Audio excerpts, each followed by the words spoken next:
and welcome to my very first Scram for the Fam video. So I just thought I'd just do a quick video as I'm cooking this dinner, so it might be a little bit jittery because I don't have special video editing equipment or anything like that. It is literally just me, myself and I with my phone showing you what I'm making for dinner. So it's pretty easy.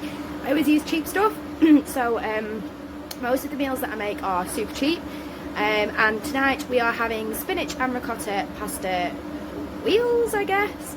I'm not really sure what it's called, but it will all become super clear. So I'll just show you my ingredients. So here are the ingredients that we're using tonight. We've got some fresh egg pasta sheets. I have 3 diced carrots. 3 shredded carrots. Now I've shredded these with the skin on because one, I don't have time to peel them and then chop them up. I just shred them, it's easier. Do that in a cheese grater. We've got an onion that I've diced. I have 2 diced sticks of celery. These are completely optional, you do not have to use these at all. We've got a tub of ricotta, half a bag of frozen spinach, an Asda Smart Price tub of passata, and some Asda Smart Price chopped tomatoes as well. On the go, I have got over here, I've got a pan of water on the go, which I'm going to put this over the top, and I'm just going to cook my spinach. I'm going to steam my spinach to begin with, and while that's steaming, I'm going to get the onions, celery and carrots cooking away. So cooking away here, I have got my carrots, shredded carrots, celery and onion. Now I always leave my skin on carrots because it's super good for you. Most people will usually peel it off. 1, I don't have time, and 2, it's really good for you. And if you can grate your carrots, you can actually get in like probably enough carrots for each person without your kids even realising. So for me in my house, that is wonderful. And it's something that is actually really important to me, is that I try and get my kids eating really good healthy stuff without them even realising what they're eating. And then in there, as you can see, I've got my frozen spinach steaming away. Now I use frozen spinach instead of fresh. 1, it's a lot cheaper, and 1 bag will usually do like 2 meals. So in 1 bag of spinach, in 1 bag of frozen spinach, you probably get about 5 bags of fresh spinach. So as you can see, the costs do add up. If you start buying 5 bags of fresh spinach to make 1 meal, that's no good at all. So frozen spinach, steam it to keep it drier because you don't want it sopping wet because it will be minging. And then when that's all cooked, we're going to strain it and get on with the rest of the dinner. Okay, so my veggies have been cooking down. They're starting to spit a little bit, so I think that means it's time to get something else moving. My spinach, as you can see, is starting to soften, so that's good. We'll just give that a bit of a bang. So that's starting to soften now, lovely jubbly. So into this, I'm going to tip in 1 can of tomatoes and probably 3/4 of a tub of passata. In fact, you know what, I'm just going to chuck it all in. When I'm cooking dinner, I don't really follow recipes. And I don't really follow measurements. I tend to just kind of do whatever I can with each meal that I'm making. So it might seem a little bit unorthodox, but for me it works, and that's all that matters. So as you can see there, we've got a really nice sauce starting to come together. And this is going to go into a Pyrex dish, which I will then put the spinach and ricotta wheels into. So we may need to add a little bit of water, we may not, we'll have to just wait and see how it starts to reduce. But just that alone is absolutely full of goodness. The amount of healthy stuff in there, there's nothing in there that's not healthy. I've cooked the veggies in just 1 cal spray. I just did a few sprays of that, so even that is super healthy. And everything that's obviously gone into it is fresh and healthy as well. So at the moment we have nothing on the go that isn't healthy, so win-win. So all I'm going to do now, I'm just going to wait for this to be done, which it nearly is. Can you see how lovely and gooey that is now?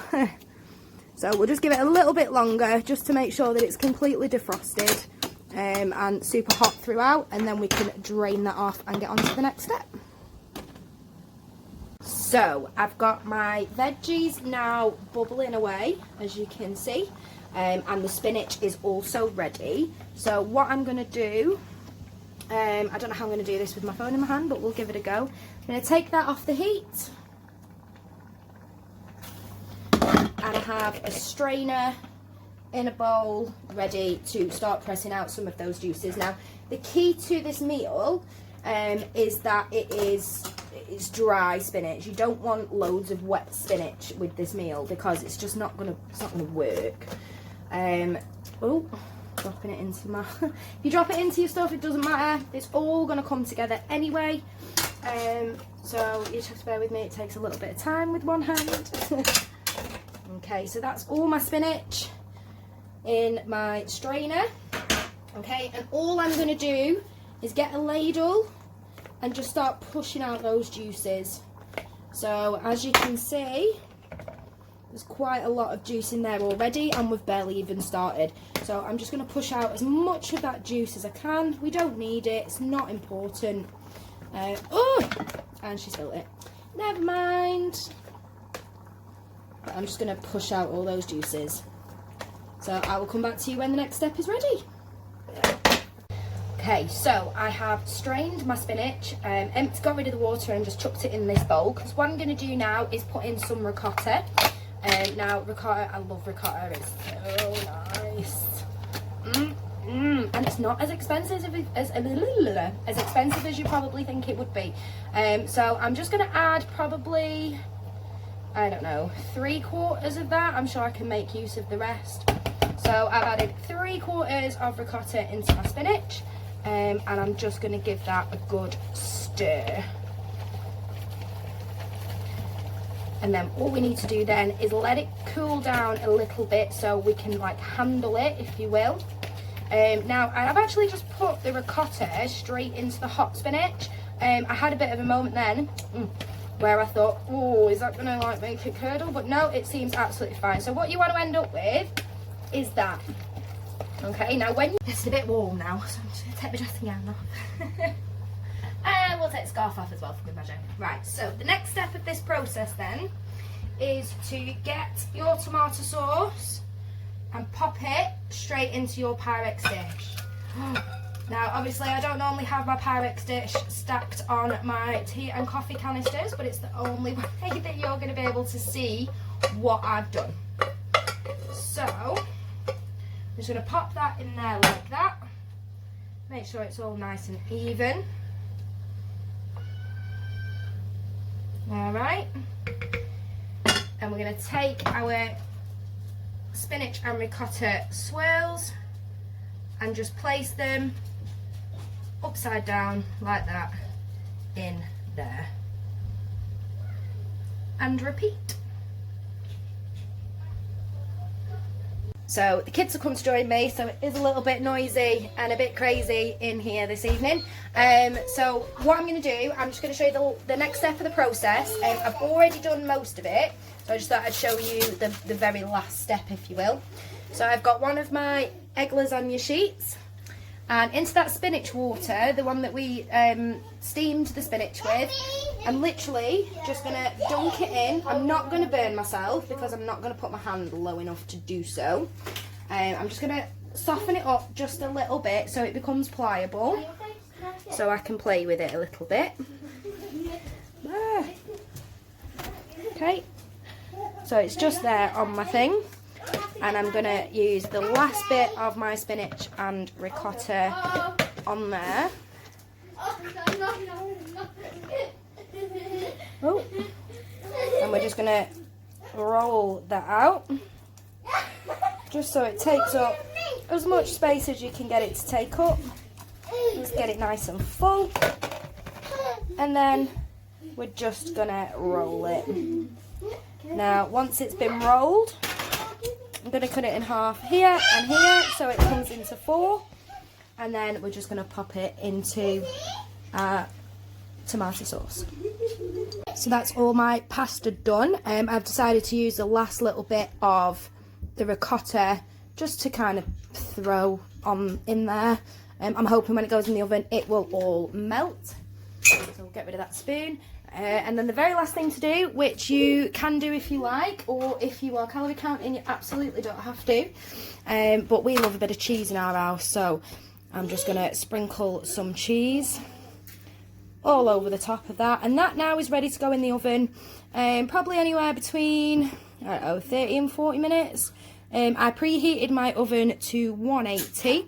I'm just going to keep an eye on it really. If it starts to burn, then I'll take it out. Everything's cooked in there already, so it is just a case of letting that cheese melt. But that is good to go. I will let you know when it's cooked. To go with this meal, I was going to get some garlic bread, but then I thought, you know what, I'm just going to make my own. So I've toasted some bread, and all I'm going to do, I've got some of this garlic paste, and all I'm going to do is pop a little bit on each slice, maybe a little bit more. You don't want too much because it is quite strong. So we're just going to put that on with a smidgen of cheese, and then that will then go in the grill once they're all done.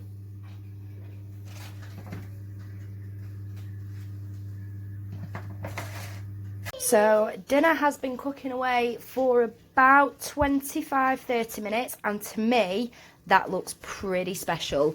So what I'm going to do, I'm going to leave this just to chill out just for a minute.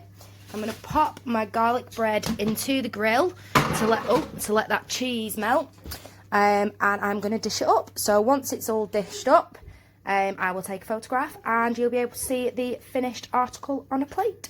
But I hope you enjoyed that video. And if anybody's got any questions or would like to ask me anything about the recipe, please do feel free. Thanks.